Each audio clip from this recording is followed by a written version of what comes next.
Étudions la parole de Dieu avec un sermon intitulé « Ceux qui peuvent entendre la voix de Dieu ». Dieu nous a donné de nombreux enseignements pour notre salut. Cependant, à moins de comprendre clairement la signification de ce que Dieu nous a enseigné et ce que nous devons faire, pouvons-nous faire sa volonté selon son plan de salut? Absolument pas. C'est pourquoi la Bible dit qu'il y a deux groupes de gens. Ceux qui entendent et comprennent la voix de Dieu et ceux qui en sont incapables. Alors, combien de personnes sur Terre peuvent entendre et comprendre la voix de Dieu? La Bible décrit qu'il y en a peu. C'est pourquoi le chemin du salut est comparé à une porte étroite. Il en est de même aujourd'hui en cette époque. C'est remarquable. Bien que la parole de Dieu ait été prononcée au même endroit et dans la même situation, certains entendent sa parole et la mettent en pratique, tandis que d'autres ne l'entendent pas et pensent « Qu'est-ce que cela veut dire? Était-ce un coup de tonnerre? Était-ce le bruit du vent ?» En raison de leur manque de discernement. Beaucoup ne pouvaient pas marcher sur le chemin du salut, ni arriver au lieu du salut. Nous sommes vraiment bénis de pouvoir entendre la voix de Dieu. Puisque nous entendons la voix de Dieu et comprenons clairement ce que Dieu nous a dit de faire, ne marchons-nous pas vers le ciel avec confiance? L'apôtre Paul a dit à la fin de sa vie, « J'ai gardé la foi et accompli toutes les missions que Dieu m'a confiées. Alors la couronne de justice m'est réservée. » Comment a-t-il pu avoir une telle confiance? C'est parce qu'il a clairement entendu et compris la voix de Dieu et a mis tous ses enseignements en pratique. Jetons un œil à Jean chapitre 12. Jean chapitre 12, verset 28. « Père, glorifie ton nom. » Et une voix vint du ciel. « Je l'ai glorifié, et je le glorifierai encore. » La foule qui était là et qui avait entendu disait que c'était un coup de tonnerre. D'autres disaient, un ange lui a parlé. Ici, nous pouvons tirer une leçon importante du verset 28. Qui a entendu et compris ce que Dieu a dit? L'apôtre Jean a entendu la voix et a écrit ce qu'il a entendu dans Jean chapitre 12, verset 28. D'un autre côté, parmi les gens qui étaient à côté de Jean et ont entendu le même son, certains ont dit que c'était un coup de tonnerre. D'autres ont dit qu'un ange lui avait parlé. Comme vous pouvez le voir, tout le monde a entendu quelque chose de différent. Frères et sœurs, lorsque Dieu nous donne ses enseignements pour notre salut, ceux qui ont des oreilles pour entendre et comprendre correctement sa parole sont vraiment bénis. L'apôtre Jean a correctement entendu et compris la voix de Dieu et a écrit avec précision « Je l'ai glorifié et je le glorifierai encore ». En cette époque, tandis que certains entendent et comprennent correctement la parole de Dieu et courent vers le chemin du salut, d'autres n'entendent que le tonnerre. Quant à ceux qui n'ont pas entendu la parole de Dieu, comment peuvent-ils la mettre en pratique? Ils choisissent plutôt un chemin selon leurs propres pensées. N'est-ce pas pourquoi nous devons tous devenir le peuple de Dieu qui peut entendre la voix de Dieu? Jésus a enseigné concernant ceux qui peuvent entendre la voix de Dieu dans l'Évangile selon Matthieu. Matthieu, chapitre 13, verset 10.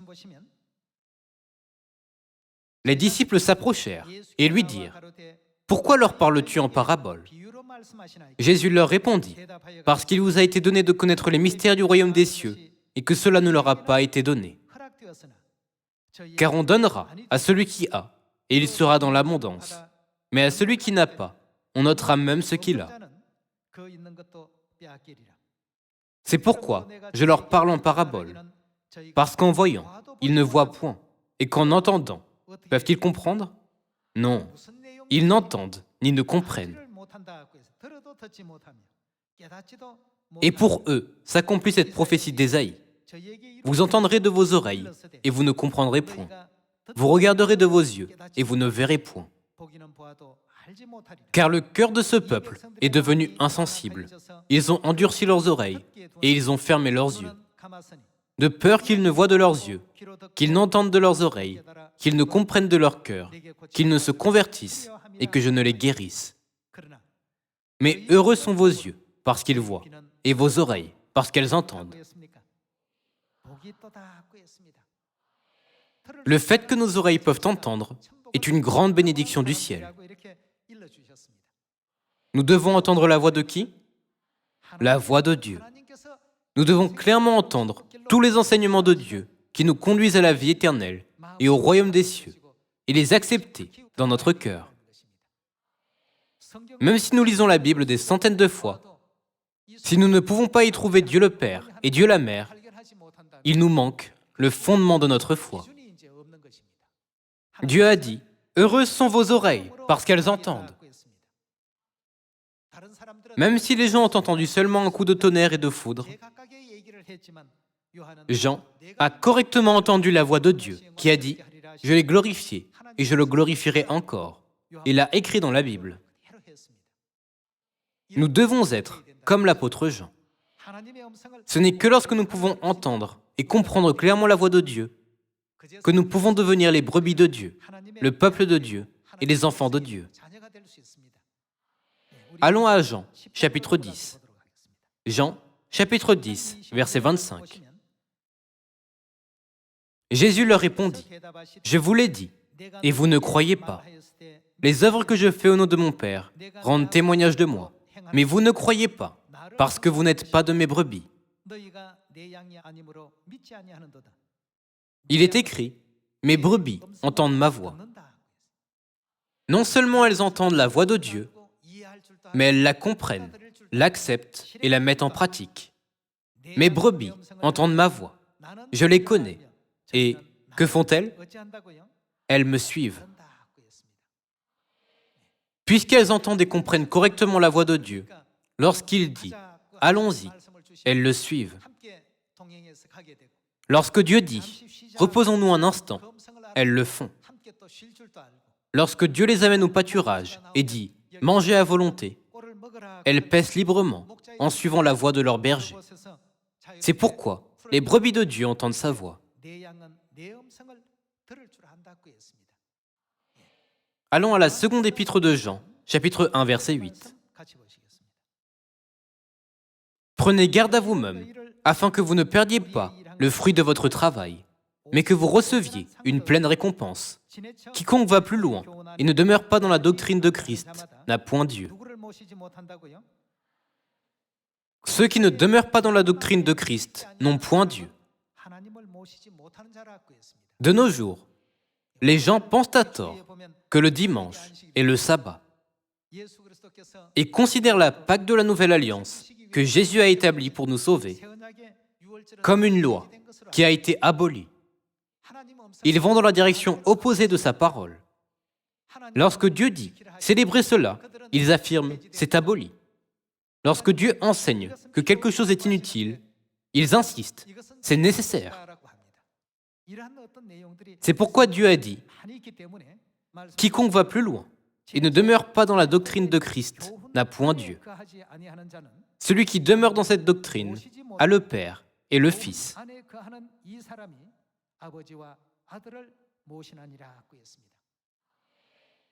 Alors, qu'est-ce que Dieu nous a enseigné?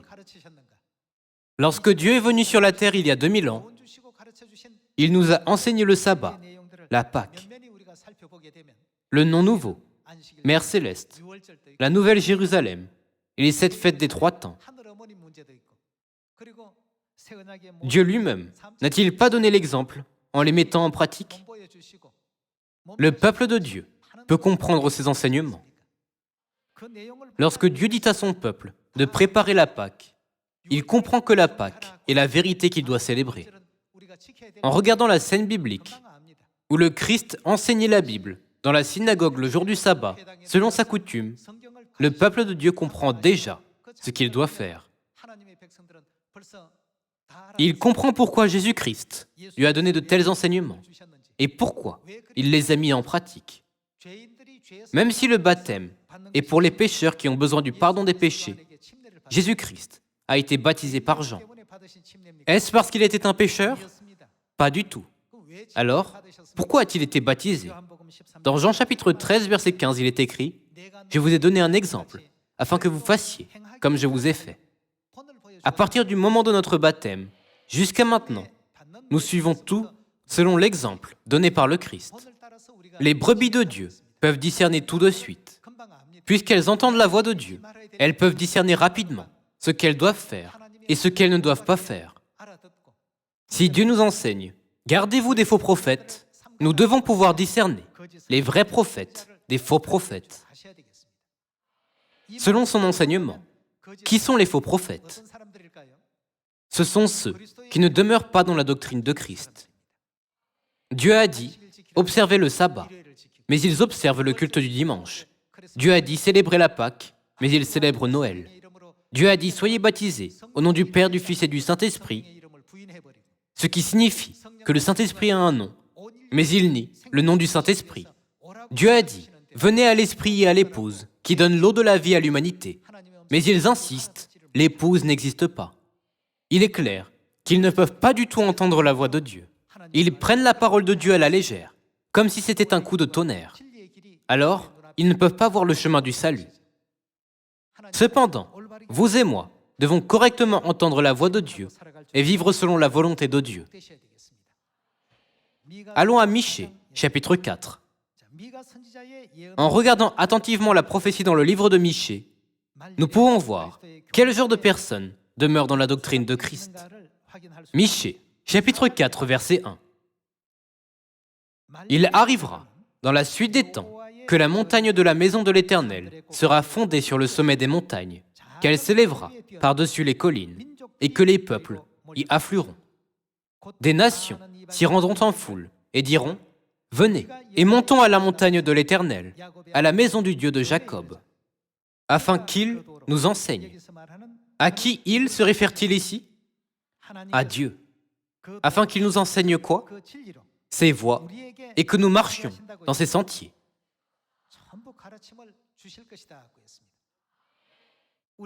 Car de Sion sortira la loi, et de Jérusalem la parole de l'Éternel.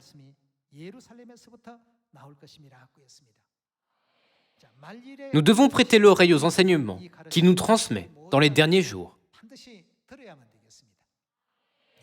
Dieu nous a clairement fait savoir qu'il ferait cette œuvre, non pas au temps du Père, ni du Fils, mais dans ce dernier temps, qui est le temps du Saint-Esprit.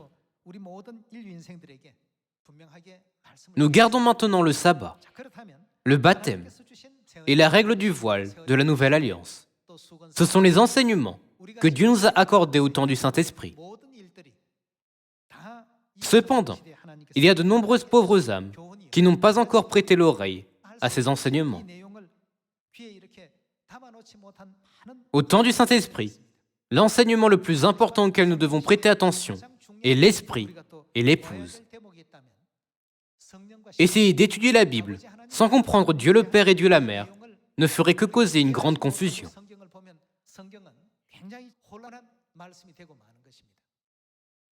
Père a écrit dans ses livres de vérité, dans les derniers jours, l'Esprit et l'épouse apparaîtront et rassembleront à la vérité les païens qui ne croient pas en Dieu, en les conduisant au royaume éternel des cieux.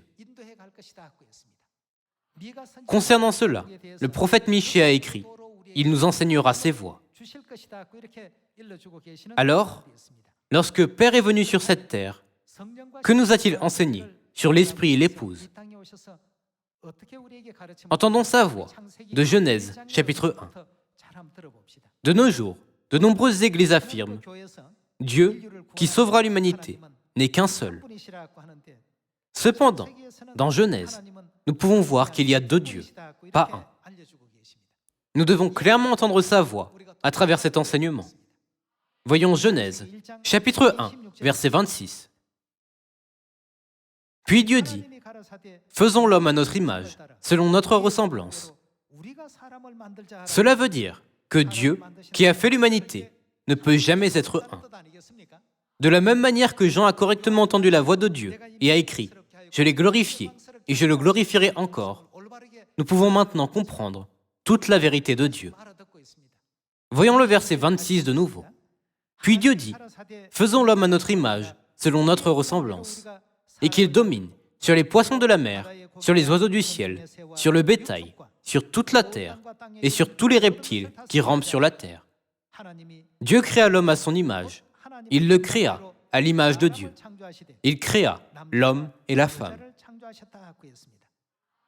Lorsque Dieu a créé l'homme à son image, l'homme et la femme ont été créés. Alors, n'est-il pas clair qu'il doit exister Dieu de l'image masculine, qui est Dieu le Père, et Dieu de l'image féminine, qui est Dieu la Mère? Deux personnes peuvent-elles dire « je crée » ? C'est pourquoi ils ont dit « créons l'humanité ». En effet, ils sont pluriels. Nous avons non seulement Dieu le Père, mais aussi Dieu la Mère. C'est pourquoi Jésus nous a dit de prier « Notre Père, qui es aux cieux ». Il est également écrit dans Galates chapitre 4, verset 26.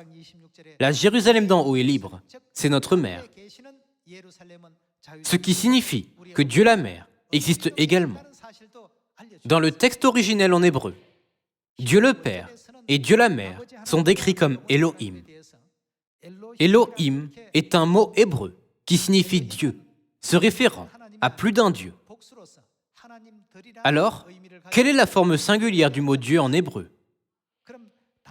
C'est El ou Eloah. Néanmoins, Elohim est mentionné plus de 2500 fois dans la Bible.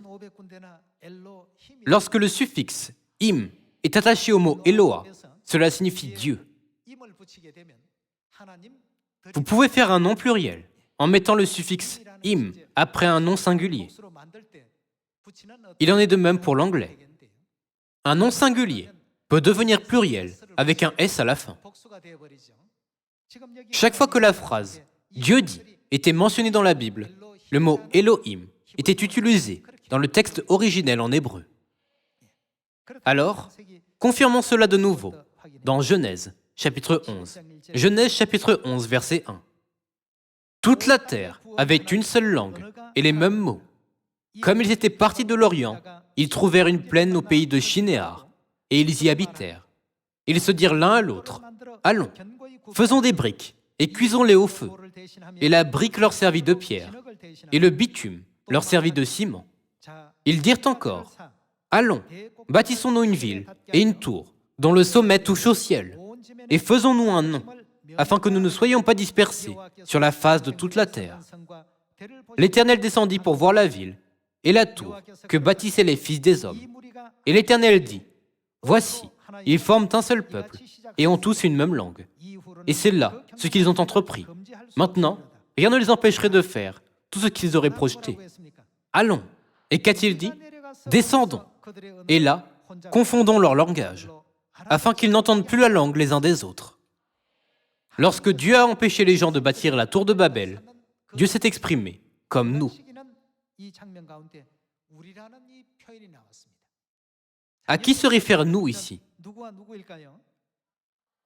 C'était Dieu le Père et Dieu la Mère qui ont créé l'humanité dans Genèse chapitre 1. Ils ont également travaillé ensemble lorsqu'ils ont empêché les gens de bâtir la tour de Babel dans Genèse chapitre 11. Ce n'est pas le seul verset. Voyons un autre verset. Ésaïe chapitre 6 verset 6. Mais l'un des séraphins vola vers moi, tenant à la main une pierre ardente qu'il avait prise sur l'autel avec des pincettes. Il en toucha ma bouche et dit, « Ceci a touché tes lèvres, ton iniquité est enlevée et ton péché est expié. » J'entendis la voix du Seigneur, en d'autres termes, la voix de Dieu, disant, « Qui enverrai-je » Et qu'a-t-il dit? « Qui marchera pour nous ?» Ici, Dieu n'a pas dit « Qui marchera pour moi ?» mais plutôt « Qui marchera pour nous ?»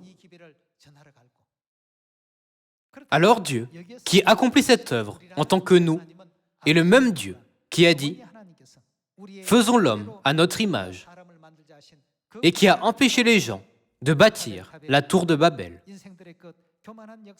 Dans Ésaïe chapitre 6, en envoyant les prophètes, Dieu a également dit « Qui marchera pour nous ?» Je répondis « Me voici, envoie-moi. » Même pour les théologiens du monde, le fait que Dieu a dit « nous » reste un mystère. Alors, pourquoi Dieu a-t-il dit « nous » ? Pourquoi le mot « Elohim » a-t-il été mentionné plus de 2500 fois dans la Bible ? Si les gens avaient eu l'intention de suivre les enseignements de Dieu, ils auraient trouvé Dieu le Père et Dieu la Mère tout de suite. Mais puisqu'ils ont enseigné la Bible avec un point de vue monothéiste pendant longtemps, peu importe combien de fois Dieu essaye de leur enseigner la pluralité de Dieu, ils ne peuvent tout simplement pas entendre. Ils affirment le mot Elohim est le seul titre qui a été donné à Dieu. En fait, Elohim est-il le seul mot qui est utilisé pour décrire Dieu ? Pas du tout. La Bible utilise également le mot El. Dans le texte originel en hébreu, Dieu est décrit à la fois comme singulier et pluriel dans de nombreux endroits de la Bible. Alors, pourquoi la Bible n'a-t-elle pas décrit Dieu uniquement comme Elohim ? Pourquoi est-il écrit El dans certains endroits et Elohim dans d'autres ? À travers le mot Elohim, ne pouvons-nous pas entendre la voix de Dieu et confirmer l'existence de père et de mère ? Ne croyons-nous pas et ne restons-nous pas maintenant dans cet enseignement de Dieu ? Néanmoins, certaines personnes font leurs propres enseignements. Les enseignements sur Dieu le Père et Dieu la Mère, à partir de Genèse, se sont altérés. C'est ainsi que Jésus qui est venu sur la terre a été rejeté et même crucifié. De nos jours, les gens rejettent le Christ, qui est venu une seconde fois pour nous sauver. Même s'il a été prophétisé dans Michée chapitre 4, que Dieu lui-même viendrait nous enseigner, personne ne le reçoit. C'est parce que les gens n'ont pas les oreilles pour entendre sa voix et ne restent pas dans ses enseignements. Dieu a dit à plusieurs reprises, dans Genèse chapitre 1, Genèse chapitre 11 et Ésaïe chapitre 6, « Faisons l'homme à notre image. Descendons, et là, confondons leur langage. Qui marchera pour nous ?» À travers le mot « nous », nous pouvons clairement confirmer que Dieu le Père et Dieu la Mère ont accompli ensemble l'œuvre du salut à travers les âges. Alors, cela veut-il dire que Dieu le Père et Dieu la Mère apparaissent seulement dans l'Ancien Testament ? Les mots « Père » et « Mère » sont clairement écrits dans le Nouveau Testament. Puisque les gens ont du mal à croire, Dieu a relié tous les 66 livres de la Bible avec des versets couplés, afin que les brebis de Dieu puissent entendre sa voix. Jetons un œil à la dernière page de la Bible. Apocalypse, chapitre 22, verset 17. « Et l'Esprit et l'épouse disent « Viens ». Et que celui qui entend dise « Viens ». Et que celui qui a soif vienne. Que celui qui veut prenne de l'eau, de la vie, gratuitement. Qui est l'Esprit ? Il est Dieu le Père. Alors, qui est l'épouse de Dieu le Père ? Qu'est-ce que Dieu le Père et Dieu la Mère proclament à toute l'humanité ? Que celui qui veut prenne de l'eau de la vie gratuitement. Ne nous appelle-t-il pas maintenant ? Dieu le Père et Dieu la Mère n'existent pas seulement dans Genèse chapitre 1. Ils apparaissent également à la fin d'Apocalypse chapitre 22, en proclamant un message à toute l'humanité. L'apôtre Jean n'a-t-il pas clairement vu et écrit la révélation selon la volonté de Dieu ? Nous devons être capables d'entendre cette voix qui vient de Dieu. Comme il est écrit, « Mes brebis entendent ma voix ». Entendre veut dire comprendre. Parce qu'elles connaissent sa voix, elles peuvent tout affluer vers le berger. De plus, il est écrit dans Jérémie chapitre 3, verset 17. « En ce temps-là, on appellera Jérusalem le trône de l'Éternel. Toutes les nations feront quoi ? S'assembleront à Jérusalem au nom de l'Éternel. Toutes les nations s'assembleront et viendront à Dieu. » Lisons encore une fois Apocalypse chapitre 22, verset 17. Et l'Esprit et l'épouse disent, Dieu le Saint-Esprit et notre Mère Céleste, qui est l'épouse du Saint-Esprit, disent, viens. Et que celui qui entend dise, viens. Et que celui qui a soif vienne. Que celui qui veut prenne de l'eau de la vie gratuitement. Je le déclare à quiconque entend les paroles de la prophétie de ce livre. Si quelqu'un y ajoute quelque chose, Dieu le frappera des fléaux décrits dans ce livre. Et si quelqu'un retranche quelque chose des paroles du livre de cette prophétie, Dieu retranchera sa part de l'arbre de la vie et de la ville sainte, décrit dans ce livre. Puisque nous entendons la voix de Dieu, nous n'oserions pas ajouter quelque chose à la parole de Dieu, ni en retrancher quelque chose. Si nous ajoutons quelque chose, des fléaux nous frapperont. Et si nous retranchons quelque chose, le privilège d'entrer dans la ville sainte sera retranché de nous. Comment pouvons-nous ajouter quelque chose à la voix de Dieu et en retrancher quelque chose? Après avoir témoigné de l'Esprit et de l'épouse qui nous appelle à recevoir l'eau de la vie, Dieu nous a avertis de ne rien ajouter aux prophéties de la Bible et de ne rien en retrancher. Alors, comment devons-nous considérer l'Esprit et l'épouse? Qui sont ceux qui nous appellent? L'Esprit et l'épouse. Comment l'épouse peut-elle nous parler si elle n'existe pas? Frères et sœurs, rien dans ce monde ne se passe sans raison. Un jour, j'ai appris que la moitié de la population mondiale se compose d'hommes et l'autre moitié de femmes. Grâce à cela, j'ai eu une réalisation profonde, que notre Dieu est vivant et actif dans l'accomplissement de son œuvre. J'étais vraiment étonné. Cela aurait pu être 70% d'hommes et 30% de femmes. Ou cela aurait pu être 70% de femmes et 30% d'hommes. Ou il aurait pu y avoir un mois où seuls les hommes sont nés, n'est-ce pas? Mais étonnamment, cela ne s'est pas produit de cette manière. Comment quelque chose comme cela pourrait-il avoir lieu sans que la main de Dieu ne le contrôle? Sans aucun doute, Dieu est vivant et il accomplit son œuvre puissante. Nous devons croire à ce fait et rester toujours dans les enseignements de Dieu, en prêtant l'oreille à sa voix. Notre Dieu est vivant. Dieu est l'architecte de la vie. Il existe certainement. J'espère sincèrement que, où que notre Dieu nous conduise, nous pourrons tous suivre ses enseignements jusqu'à la fin, afin de pouvoir entrer au ciel, notre maison éternelle, que Dieu a préparée pour nous, sans laisser personne derrière. En espérant que vous avez reçu beaucoup de grâce, j'aimerais conclure ce sermon. Merci beaucoup.